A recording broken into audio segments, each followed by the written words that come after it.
Assalamualaikum warahmatullahi wabarakatuh. Waalaikumsalam warahmatullahi wabarakatuh. Salam satu barisan, satu komando. Perkenalkan saya Nasrul Abdul Hamid selaku host di podcast Pemuda Ansor Makassar. Sahabat-sahabat sekalian dan pemirsa dimanapun Anda berada, malam ini merupakan malam yang sangat spesial, sangat istimewa karena malam ini merupakan tayang perdana podcast Pemuda Ansor Makassar. Olehnya itu, pemirsa dimanapun Anda berada, sahabat-sahabat sekalian, jangan lupa subscribe, share, like, dan komen di channel YouTube dan fanspage Facebook Ansor NU Makassar. Dan alhamdulillah di hadapan kita sudah ada tamu yang sangat luar biasa, sahabat Muhammad Harun. Assalamualaikum sahabat. Waalaikumsalam warahmatullahi wabarakatuh, sahabat Nasrul. Alhamdulillah, bagaimana kabarnya sahabat pada kesempatan yang berbahagia ini? Alhamdulillah sampai detik ini masih diberikan kesehatan Allah. Suatu kesyukuran tentunya sahabat. Alhamdulillahirabbil alamin. Baik, sahabat-sahabat sekalian, Bapak sahabat di depan kita merupakan Ketua Pimpinan Cabang Gerakan Pemuda Ansor Makassar, sahabat Muhammad Harun. Seperti itu kami memanggilnya. Baik, sebelum kita lebih jauh tentang podcast ini, bagaimana seharian sahabat, kesibukannya seperti apa, bisa mungkin pemirsa dan sahabat-sahabat ketahui. Baik, terima kasih sahabat Nasrul. Sebelumnya saya ingin menyapa sahabat-sahabatku semua yang ada di rumah, juga tentunya pemirsa yang menonton tayangan podcast ini. Assalamualaikum warahmatullahi wabarakatuh. Salam satu komando, satu barisan. Baik, pertanyaan sahabat Nasrul tadi aktivitas sehari-hari ya. Jadi aktivitas sehari-hari saya selain sebagai Ketua Gerakan Pemuda Ansor Kota Makassar, ya pastinya punya aktivitas lain, mengurus rumah tangga. Iya, benar sekali. Selain itu aktivitas yang lain ya saya juga diamanahkan sebagai akademisi, sebagai dosen di salah satu perguruan tinggi di Kota Makassar ini. Setelah itu yang ngurus Ansor. Wah, mantap sekali. Baik sahabat, terkait podcast kita pada malam yang berbahagia ini, sebagaimana tadi yang kami katakan merupakan tayang perdana. Alhamdulillah, pencapaian yang sangat luar biasa. Bagaimana tanggapan sahabat selaku Ketua GP Ansor terkait tayang perdana podcast Pemuda Ansor ini? Baik, terima kasih. Tentunya ini puji dan syukur kepada Allah ya. Harus kita bersyukur kepada Allah karena podcast ini ditakdirkan oleh Allah hadir dan bisa mengudara tayang perdana hari ini, dan tentunya harapan kita sampai seterusnya. Tentunya saya sebagai Ketua Gerakan Pemuda Ansor Kota Makassar, pertama mengucapkan rasa syukur kepada Allah. Yang kedua, rasa terima kasih saya kepada sahabat-sahabat yang mengarrange, mendesain podcast ini. Dan tentunya ini tak lepas dari kerja-kerja keras dari sahabat-sahabat kita yang tergabung dalam LPPM, sahabat Nasrul. Nah, LPPM ini sekarang diketuai oleh sahabat Asrijal. Alhamdulillah beserta tim bisa melaksanakan podcast ini. Alhamdulillah pencapaian yang luar biasa, meskipun kami ketahui periode sahabat dari 2017 sampai 2021 tahun ini. Alhamdulillah podcast ini bisa tayang perdana. Kemudian mungkin pemirsa bisa ketahui seperti apa sih Gerakan Pemuda Ansor di Kota Makassar pada khususnya. Oke, baik.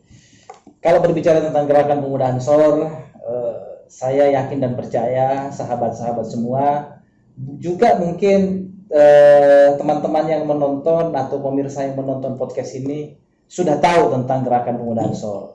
Tetapi hanya sekedar nama. Saya kira memang podcast ini tepat sekali hadir pertama untuk memperkenalkan sendiri Gerakan Pemuda Ansor itu seperti apa. Lalu harapannya juga mengedukasi. Jadi podcast ini kami berharap mengedukasi masyarakat, sahabat-sahabat kita yang ada di internal maupun di eksternal Gerakan Pemuda Ansor. Ya, kalau tadi berbicara Gerakan Pemuda Ansor, ya seperti yang diketahui bahwa Gerakan Pemuda Ansor ini adalah salah satu badan otonom, sahabat. Badan otonom dari Jam'iyah Nahdlatul Ulama. Dan ini Ansor ini berdiri 1934, tepatnya 24 April 1934. Artinya apa sahabat? Saya ingin katakan di sini bahwa gerakan pemuda Ansor itu lahir sebelum Republik ini berdaulat. Itu artinya Luar biasa sekali. saya berani katakan di podcast ini bahwa gerakan pemuda Ansor itu punya saham, punya andil dalam memerdekakan Republik kita yang tercinta ini. Subhanallah. Oh, seperti itu ya sahabat. Ya. Selain pandang tentang gerakan pemuda Ansor. Jadi kami lihat perkembangan, kadang teman-teman dari sahabat-sahabat dari Ansor itu terlibat langsung dalam berbagai bidang yang terjadi di Kota Makassar pada khususnya. Bisa disampaikan pencapaian apa saja yang telah didapatkan oleh GP Ansor Makassar dari berbagai bidang di wilayah kita. Baik, kalau berbicara pencapaian atau achievement di dalam tubuh gerakan pemuda Ansor, ya saya tidak bisa hitung dari sekian banyaknya ini sahabat, mulai dari periode-periode sebelum saya, ya kan, sampai saat ini. Bahwa gerakan pemuda Ansor hari ini, khususnya di Kota Makassar, alhamdulillah mengalami progresitas yang sangat baik menurut saya. Juga saya yakin menurut sahabat-sahabat semua yang ada di dalam tubuh gerakan pemuda Ansor Kota Makassar. Olehnya itu podcast ini menjadi salah satu achievement sebenarnya, salah satu prestasi di periode ini sehingga bisa meng-create sedemikian rupa hadirnya atau lahirnya satu media, yaitu media podcast. Benar sekali. Bahwa hari ini, kemarin sahabat, kita berulang tahun atau harlah ke 87 tahun.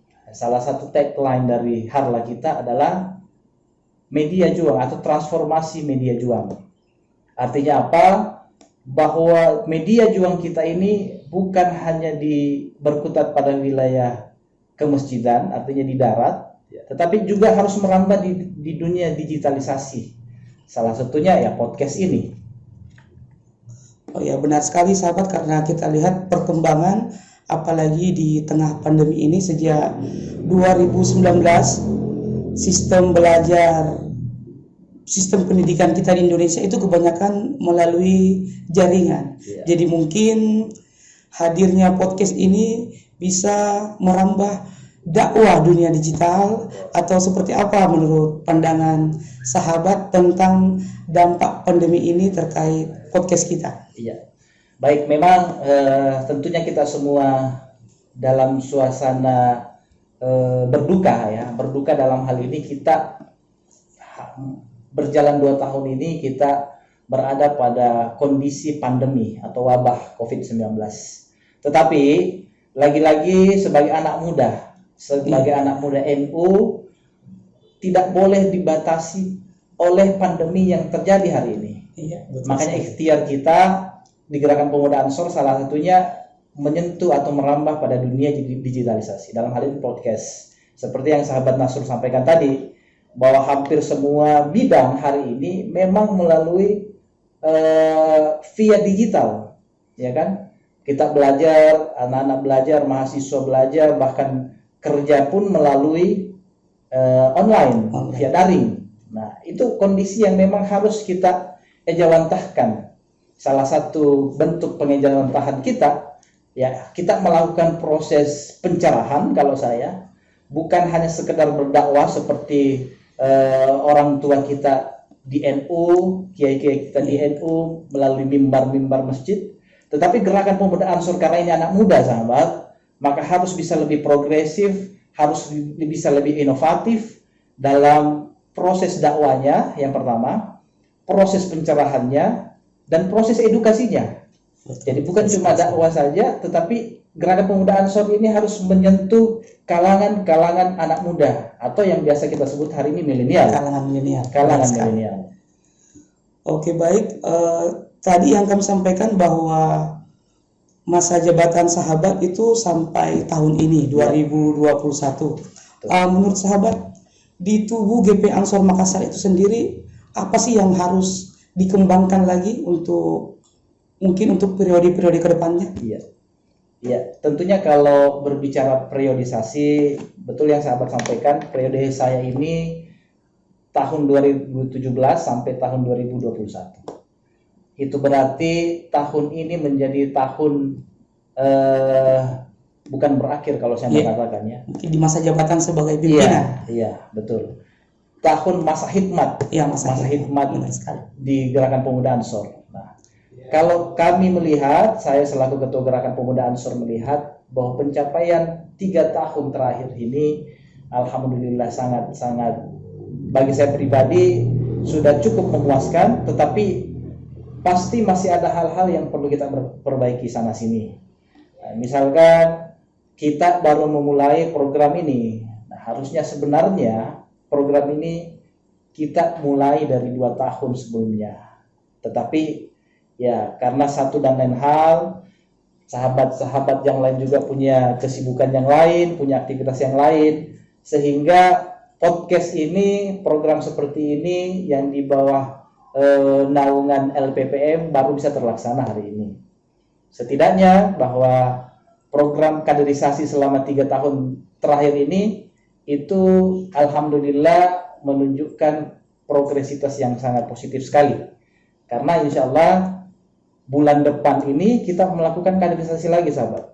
Program kaderisasi. Ya, baik sahabat, menyinggung kata kaderisasi, Ya. Mungkin pemirsa di rumah atau dimanapun Anda berada bertanya-tanya di dalam hati, seperti apa untuk bisa dikatakan bagian dari GP Ansor itu sendiri. Oke, baik. Nah, kalau ingin menjadi bagian dari tubuh Gerakan Pemuda Ansor, maka di GP Ansor itu tidak ada cara lain, sahabat. Tidak ada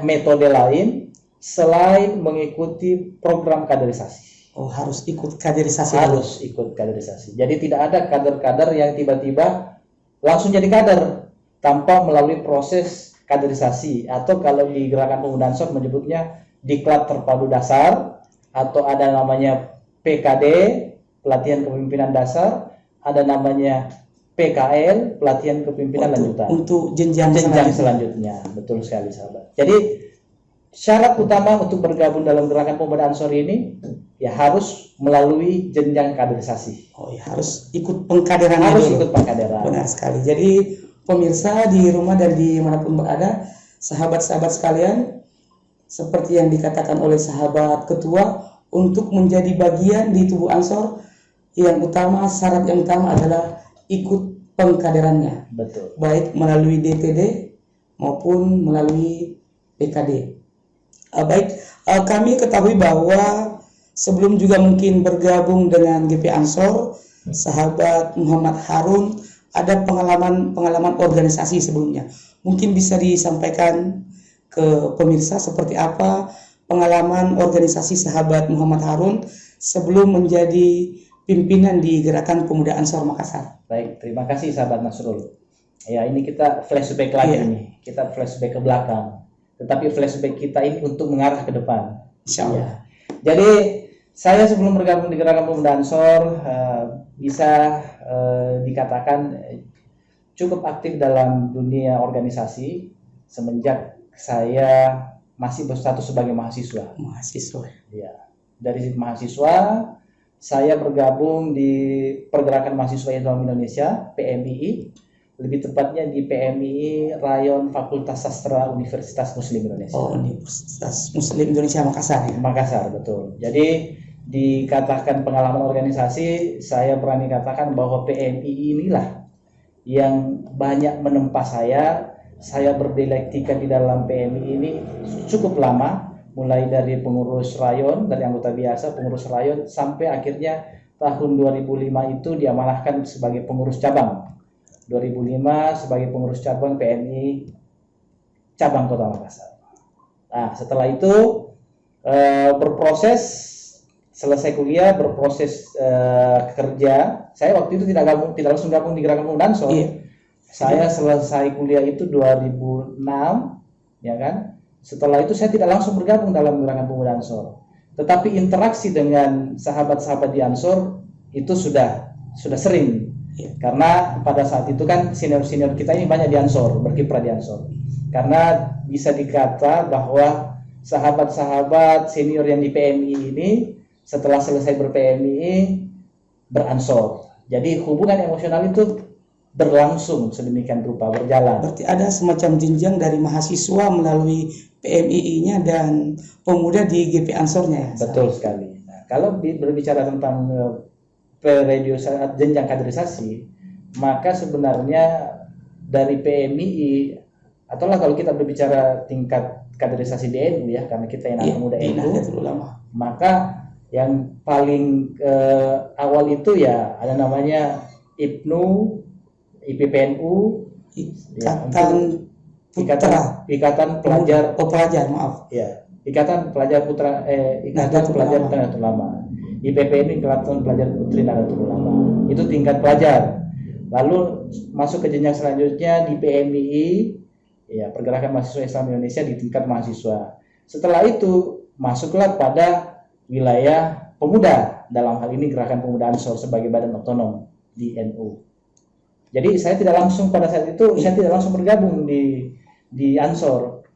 Setelah beberapa tahun asik kerja, barulah saya bergabung. Dan awal pertama kali saya diamanahkan sebagai pengurus di Gerakan Pemuda Ansor Kota Makassar itu tahun 2014. Wah, cukup lama ya? Ya, tahun 2014 itu saya diamanahkan sebagai pengurus.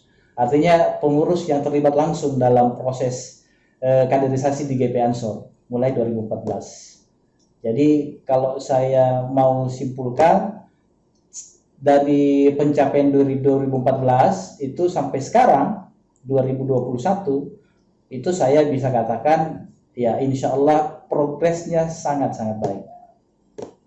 Ya, alhamdulillah seperti itu pengalaman berorganisasi sahabat Muhammad Harun yang alhamdulillah sampai hari ini menjadi Ketua Gerakan Pemuda Ansor Kota Makassar.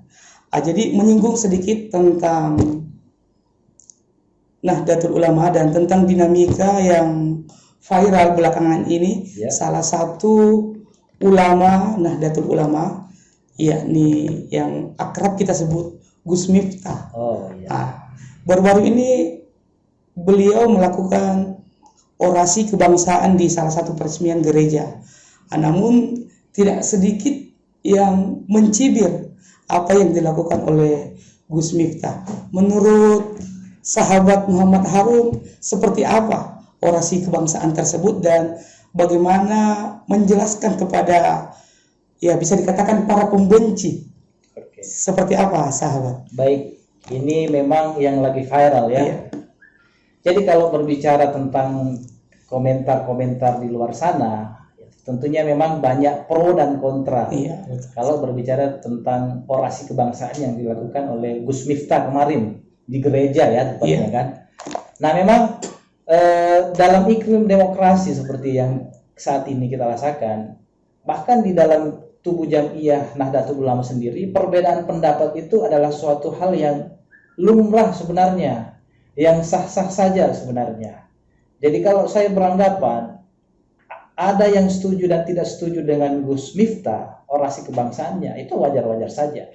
Yang menjadi soal kemudian, nah ini yang menjadi soal ya sahabat, yang menjadi soal perbedaan pendapat itu lumrah, alamiah, dan saya kira tidak bisa kita seragamkan pemikiran orang. Tetapi yang menjadi soal ketika perbedaan itu menjadi satu hal yang dibesar-besarkan, yang pertama. Kemudian perbedaan itu menjadi bahan konsumsi yang kemudian dipelintir atau kemudian dipolitisasi. Ini bahasa kerennya mungkin menjadi gorengan. Menjadi gorengan dalam atau untuk agenda-agenda tertentu misalkan Gus Miftah ini kan orasi kebangsaan kalau menurut saya pribadi itu sah-sah saja ya kan, karena yang dilakukan Gus Miftah memenuhi undangan. Undangan, tidak serta-merta datang. Nah, tidak serta-merta datang tanpa diundang, tiba-tiba nyelonong aja masuk ke gereja dan tidak dipanggil oleh MC-nya tiba-tiba mau melakukan orasi kebangsaan, tidak. Tapi Gus Miftah ini mewakili tokoh agama, ya kan? Pada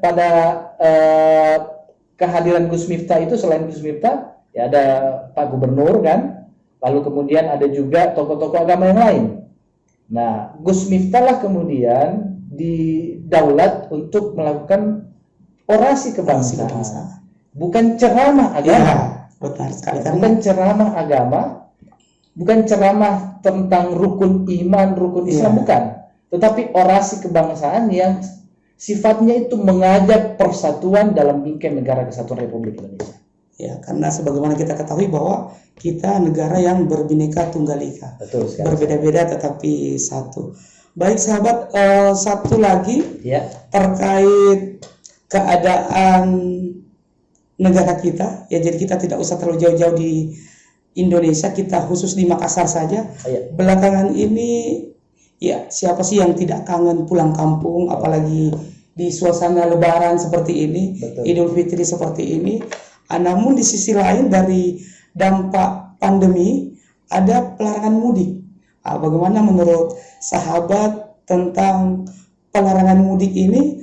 Karena sangat kontroversi antara kangen dengan orang tua atau keluarga di kampung. Di sisi lain ada pelarangan mudik. Mungkin tujuan pemerintah bagus untuk mencegah maraknya virus corona ini. Seperti apa sahabat tanggapannya? Ya, baik.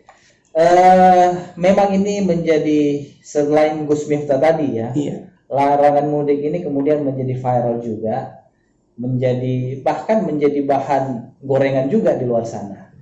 Nah, kalau saya pribadi melihat sahabat bahwa suatu kebijakan itu diambil karena melihat maslahat dan mudaratnya. Kira-kira seperti itu sahabat ya. Nah, kemudian kebijakan pemerintah ini membatasi atau menghentikan sementara lah kita untuk pulang kampung, tentunya bukan karena alasan yang tidak logis, alasan yang dibuat-buat, tetapi memang ada kaidah atau ada fenomena yang hari ini yang kita sudah bahasakan tadi, bahwa fenomena COVID-19. Nah, fenomena COVID-19 ini juga menjadi dasar pemerintah melakukan pembatasan, melarang mudik tahun ini, dari tahun lalu malah ya, tahun lalu. Nah, kenapa? Karena kalau saya melihat ketika kita pulang kampung dengan kondisi sekarang, itu bisa membahayakan bukan diri kita sendiri sahabat, tetapi bisa membahayakan orang tua kita di sana di kampung, keluarga kita yang ada di kampung, atau juga tetangga-tetangga kita yang ada di kampung. Karena kita taruhlah kita di Makassar ya, di kota Makassar, kita pulang ke Sinjai misalkan, mana tahu dalam proses perjalanan selama kita di kota Makassar ini kita terpapar, ya kan? Lalu kita merasa fine saja, merasa sehat-sehat saja, karena imunnya cukup kuat, akhirnya memutuskan pulang kampung. Di kampung ternyata orang tua kita yang kondisinya tidak sesehat kita, imunnya tidak sekuat kita, itu kan bisa terpapar. Jadi kalau saya melihat kebijakan ini adalah kebijakan yang diambil untuk kemaslahatan bersama. Bukan membatasi kita temu kangen dengan keluarga, kumpul bersama. Siapa sih yang tidak mau kumpul bersama dengan keluarga, sahabat kan? Saya juga, kalau tidak ada pembatasan seperti ini, saya juga sudah pulang. Tetapi karena melihat kondisi sekarang, kita juga tidak boleh mengedepankan ego kita. Ego kita menganggap ini biasa-biasa saja, tetapi ada dan bisa berakibat fatal bagi orang-orang yang kita cintai. Artinya apa? Kalau Anda mencintai diri Anda, mencintai keluarga Anda, mencintai lingkungan Anda, maka sebisa mungkin jangan dulu pulang kampung saat ini. Oh ya, meskipun dalam suasana Idul Fitri, seperti dalam suasana Idul Fitri. Oh ya, baik sahabat, penjelasan yang sangat luar biasa sekali. Tadi di peristiwa, bukan kami sebut peristiwa, tapi dinamika ketika Gus Miftah berada di gereja dan dinamika pelarangan mudik, ya tidak sedikit banyak orang-orang yang menggoreng di media sosial. Namun untuk gulmer ini sahabat, ini tidak digoreng tapi dipanggang. Insya Allah ini cocok buat cemilan kita dalam menjamu tamu. Ini sangat cocok sekali, yang merupakan produksi salah satu kader GP Ansor. Jadi bagi sahabat-sahabat baik yang di tubuh GP Ansor sendiri maupun sahabat-sahabat pemirsa di luar sana yang insya Allah ingin mencoba kacang tanpa digoreng ya, tanpa digoreng tapi dipanggang, insya Allah bisa menghubungi PC GP Ansor Makassar. Insya Allah ada harga khusus buat para kader GP Ansor. Namanya kader ya? Iya, benar sekali. Baik sahabat, kembali ke launching podcast. Mungkin ada sepatah kata atau harapan seperti apa podcast Pemuda Ansor ini, dan mungkin bisa secara resmi nge-launching podcast ini, insya Allah bisa panjang hingga akhir hayat. Amin. Silakan sahabat. Baik sahabat Nasrul ya. Lagi-lagi memang harapan saya selaku Ketua Gerakan Pemuda Ansor, tentunya juga harapan kita semua, sahabat-sahabat semua selaku kader Gerakan Pemuda Ansor, berharap bahwa media ini, podcast Pemuda Ansor Makassar ini bisa menjadi wasilah, menjadi pencerah, menjadi wadah edukasi, baik untuk internal Gerakan Pemuda Ansor, juga untuk sahabat-sahabat pemuda masyarakat di luar Gerakan Pemuda Ansor. Jadi ini bukan untuk khusus kader Ansor saja, tetapi ini juga sengaja di-create ya, untuk pencerahan, edukasi, dakwah untuk masyarakat di luar Gerakan Pemuda Ansor, jadi di luar komunitas kita. Makanya podcast ini saya berharap dan kita semua berharap bahwa podcast ini bisa memberikan pencerahan yang betul-betul mencerahkan, jauh dari kesan hoax. Ya kan, hati-hati juga kalau berbicara tentang media atau hal-hal yang berbau digitalisasi, karena gampang dipelintir.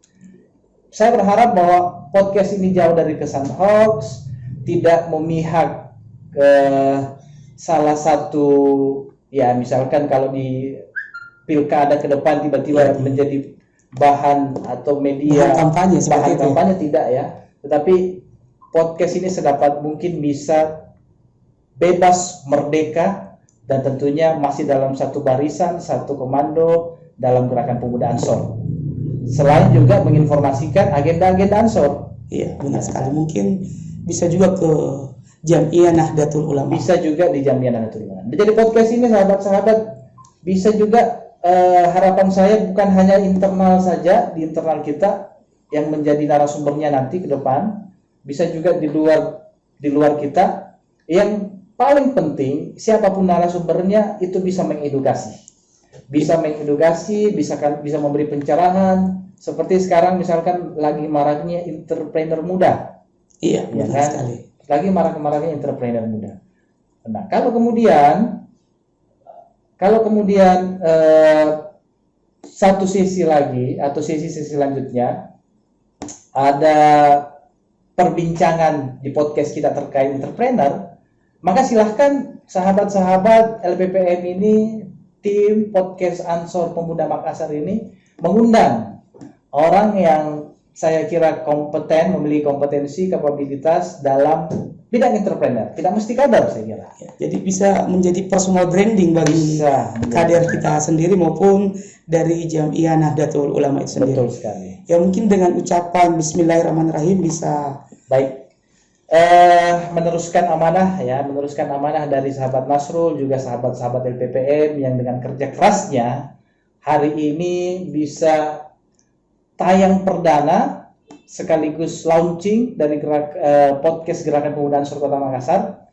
Maka sebelum kita launching bersama podcast Pemuda Ansor Makassar ini, sebagai anak muda yang lahir dari rahim NU, yang meneruskan tradisi ber-NU, maka sebelum kita launching, kita resmikan secara ofisial ya, secara resmi, maka mari saya mengajak sahabat Nasrul, saya mengajak sahabat-sahabat kader yang ada di studio ini, juga yang ada di rumah, atau masyarakat yang sempat menonton ini, mari kita sama-sama mengirimkan dulu surah Al-Fatihah. Benar sekali. Kepada para founding, para ulama-ulama kita, para masyayikh Nahdlatul Ulama, para senior-senior kita di Gerakan Pemuda Ansor. Karena tanpa ulama, tanpa kiai, tanpa senior-senior kita sebelumnya, maka NU Gerakan Pemuda Ansor hari ini tidak bisa eksis. Maka mari kita kirimkan terlebih dahulu suratul Fatihah kepada para muassis, para senior-senior kita. Saya mengajak semua kader dan masyarakat pada umumnya. Ala hadhihi niyya wa likulli niyatin shalihah. Sirril Fatihah. Alhamdulillah.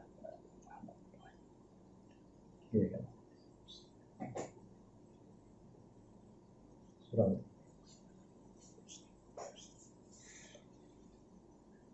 Amin.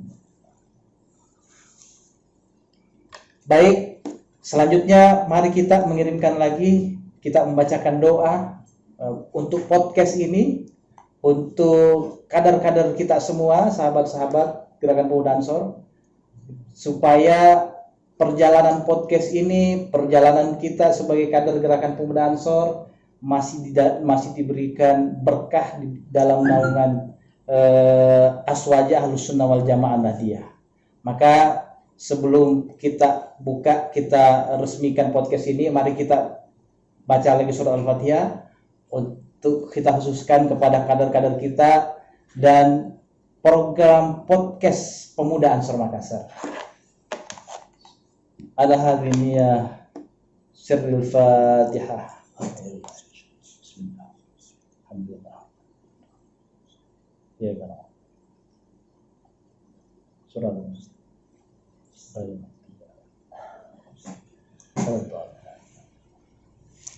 Amin. Amin, amin ya Rabbal Alamin. Semoga ini menjadi langkah awal sahabat ya.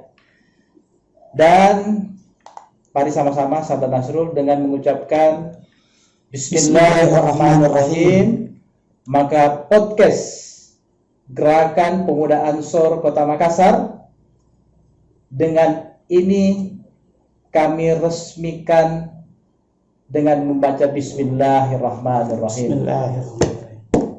Ya, bisa tepuk tangan dulu untuk keberkahan dan kelancaran podcast kita, karena semoga bukan panas-panas di awal. Nah, itu yang kami khawatirkan, sahabat ketua. Betul. Jadi baik pemirsa, sahabat-sahabat sekalian, kembali kami mengingatkan untuk perkembangan podcast kita sesuai dengan harapan sahabat ketua. Mari kita senantiasa subscribe, like, share dan komen channel YouTube dan fanspage Facebook Ansor NU Makassar. Baik, insya Allah untuk podcast kedepannya sesuai dengan yang disampaikan tadi, bahwa akan ada narasumber yang kompeten, baik dari tubuh Ansor itu sendiri, tubuh Jamiah Nahdlatul Ulama, dan mungkin dari organisasi lain jika memungkinkan. Dan tentunya kami senantiasa membutuhkan saran dan kritik yang sifatnya membangun untuk perkembangan podcast ini. Olehnya itu, pada kesempatan yang berbahagia ini, saya atas nama Nasrul Abdul Hamid dan sahabat ketua Muhammad Harun mengucapkan, sebelum ditutup sahabat, saya ingin berpesan. Berpesan kepada kader-kader Gerakan Pemuda Ansor bahwa jangan sahabat-sahabat sendiri saja yang menonton podcast ini, tapi share lah supaya ini menjadi edukasi bagi semua. Ini juga kita mau, insya Allah, Idul Fitri. Saya kira juga momen yang tepat sahabat Nasrul. Saya secara pribadi ingin mengucapkan kepada sahabat-sahabat kita, selamat Hari Raya Idul Fitri 1442 Hijriah. Mohon maaf lahir dan batin. Semoga kita semua selalu diberi kesehatan oleh Allah, diberi kemudahan, panjang umur, dan tentunya senantiasa diliputi keberkahan. Gerakan Pemuda Ansor, saya mewakili semuanya sahabat-sahabat mengucapkan mohon maaf lahir dan batin. Wallahul muwaffiq ila aqwamit thoriq. Assalamualaikum warahmatullahi wabarakatuh. Waalaikumsalam warahmatullahi wabarakatuh. Salam satu barisan, satu komando. Komando.